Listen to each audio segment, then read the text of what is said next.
What's going on, guys? I'm Aaron from PhoneDog.com, and the CES phones are finally starting to roll in. The Motorola CLIQ 2 is here. It's available at T-Mobile right now for $399.99 if you're on an Even More Plus plan, for $99.99 after rebate if you're on an Even More plan. Honestly, considering the upgrade, the massive upgrade this is from the original Motorola CLIQ, this is a device I consider, and for $100, you really can't beat it. This could be the best value on T-Mobile. Is it? We're going to find out. That and more in the unboxing. Special thanks to our friends at T-Mobile. They hooked us up with a review unit, T-Mobile and Motorola.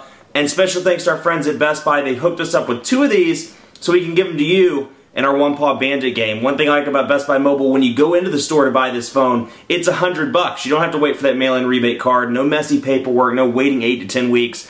It's $100 and you walk out the door paying $100. Pretty cool, huh? Enough of that. Let's get into it. T-Mobile, Motorola CLIQ 2. Unboxing starts right now. You know, when I saw the Motorola CLIQ 2 at CES in Las Vegas a couple of weeks ago, I was like, wow, this is a huge, huge improvement over the original CLIQ. And the good thing about it is the price didn't go up dramatically either. It's only $99.99 after rebates. Again, $399.99 if you're on an Even More Plus plan. But still, compared to, in comparison to the G2, the Nexus S, some of the other high-end devices, this is a good device and it's a high-end device. And it's kind of like what car manufacturers do, when they have 1 year it's like this mid-range sedan, and then the next year's model is this high-end, they've slapped $20,000 more on the price, but there are a bunch of features, a bunch of new things you get. Well, it's the benefit of the higher-end sedan without the price. So the CLIQ 2, I'm excited to see it finally in stores.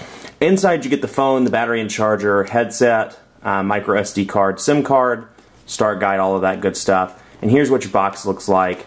On the back it talks about some of the features. It has a 1 GHz processor, a 5 megapixel autofocus camera. It is running Android 2.2 out of the box. It has the full Moto Blur feature, so it's not Motorola's applications platform like the Droid 2, the Droid X, and a couple of those other Android devices. This is the full-on Moto Blur experience. So, a lot of people love it, a lot of people hate it. We'll see what it looks like. That said, at least in the demo at CES, it ran pretty snappy. Oh yeah, from Moto Blur.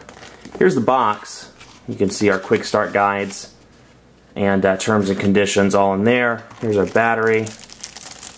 Get that out. That's what our battery looks like. And then here's our earbuds. Let's see if these aren't really premium now. These are just cheap. But they do have a an inline mic, which is a nice feature. You can see those there. Just a basic pair of earbuds, but still nice that they come in the box. It beats some other carriers and some other manufacturers' offerings. Motorola's EcoMoto, eco-friendly USB cord, which doubles up as the cord for your charger, and then of course the AC adapter module that we know, that we're familiar with from the past bajillion Motorola handsets of the past 2 years. You can see AC adapter module with the USB input there, and it just plugs into the wall from the side. Now the battery door, and then of course your safety, regulatory, and legal information. Merchandise return label, all kinds of goodies. One battery door, no colors yet for this device, and it is kind of a standard gray. So we'll put that in, wait for it to power on. But again, I just can't get over, and I don't know that the way it actually looks on camera when you're watching this on YouTube, I'm not sure that it actually does it justice. Go into the T-Mobile store and feel the difference of this device versus the original CLIQ. It feels better. It's a bigger device. 3.7-inch display. The display looks better. I'm going to pause so you can hear the... dang, there was no noise. The display looks better. The keyboard has been significantly improved with this kind of honeycomb layout.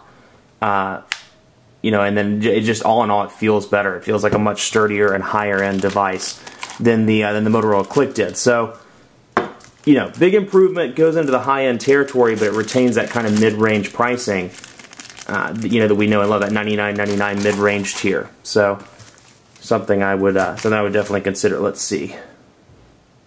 Stick together. I like the keyboard improvements, much better than what the original CLIQ had. It's going to take some time for some people to get used to, but the keys are raised. And they're in this honeycomb layout. Maybe that's a testament to the fact that at some point this will get honeycomb if it comes to mobile phones. Who knows?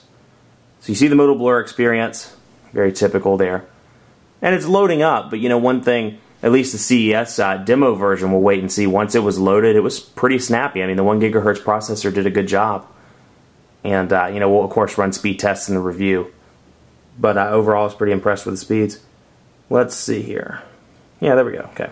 Full Moto Blur experience. So when you open up the menu, you notice the icons down at the bottom are the full, you know, Moto Blur icons. But you get T-Mobile's 3G mobile hotspot option. You get Blockbuster pre-installed, DLNA support, DLNA support. You get Motorola's Files application. A couple of other stuff where you really start to see the blur stuff in IM, Media Share, Motorola's Phone Portal, social networking. I didn't mean to click on it.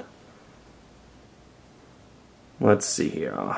T-Mobile's App Pack is pre-installed, Task Manager, and then T-Mobile's Wi-Fi calling as well. So, you know, I will say you have to give them some credit because whether you love or whether you hate Moto Blur, they have toned it down significantly over the past few, you know, 8, 12 months versus what it was when, let's say, the Devour and other devices like that came out. You see Moto Blur accounts up here in the top. This is really what distinguishes Moto Blur devices from non-Moto Blur devices, is the access to Moto Blur and the way the accounts are organized. So we can add an account. And actually, no, let's not do that because we have limited time. I want to show you the text messaging, show you what the keyboards look like. Looks like somebody's checking account is overdrawn. I feel bad for whoever had this phone number before it turned into a demo phone because their checking account is overdrawn. So you have the Motorola multi-touch keyboard, which if you watch my videos, you know is one of my favorites. Oh, which I would turn on the vibration. That's my personal fave. But honeycomb keyboard, as I said. Hey there. Let's see. Hey there.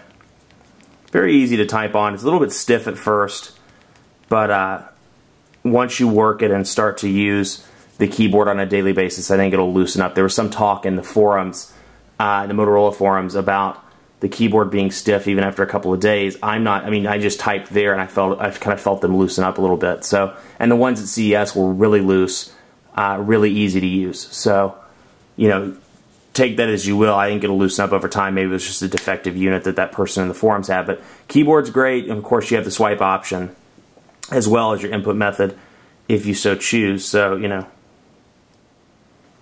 you have that option as well, both in portrait and in landscape. But just overall, the device looks better. Volume rocker on the right side, camera shortcut button, lock switch, 3.5mm headphone jack, power button, and micro USB charging port on the left side. And then on the back, you have your Moto Blur Experience label and another sticky. Let's pull that off. Get that off there. But and then the nice chrome accents around it as well. And on the bottom, you have your capacitive menu, home, back, and search buttons. So, you know, overall, a huge, in my opinion at least, a huge improvement over the original CLIQ. And, you know, even somebody that came to me and said, I'm looking for a high-end smartphone, this is one, at least right out of the gate, and based on what I've seen at CES, I would recommend. Of course, we'll do all the speed testing in the review. So for those power users, that's what you're going to want to watch, the review, to see if this stands up to the G2, to the MyTouch 4G, to the Nexus S, to all the other high-end devices in the Android stable on T-Mobile. Much more coverage to come on the CLIQ 2 on T-Mobile on PhoneDog.com. Be sure to like us on Facebook, Facebook.com/PhoneDog. We're still giving away tablets. We have one final drawing on Monday, the 24th. If you like us right now, you still have a chance to win. Like us, follow the instructions on how to win the tablets. And who knows, you could have an iPad, a Galaxy Tab, or a BlackBerry Playbook, so that's super cool. Be sure to follow me on Twitter as well, PhoneDog_Aaron, with any questions, comments about anything you have. I always love to hear from you. Thanks so much for watching. Keep it locked on the site for reviews, dog fights with this bad boy. I have a feeling this is going to go up against the G2 and the MyTouch 4G, you know, and more in the coming weeks, Nexus S and a few other devices, so keep it locked here. Thanks for watching. We'll see you next time.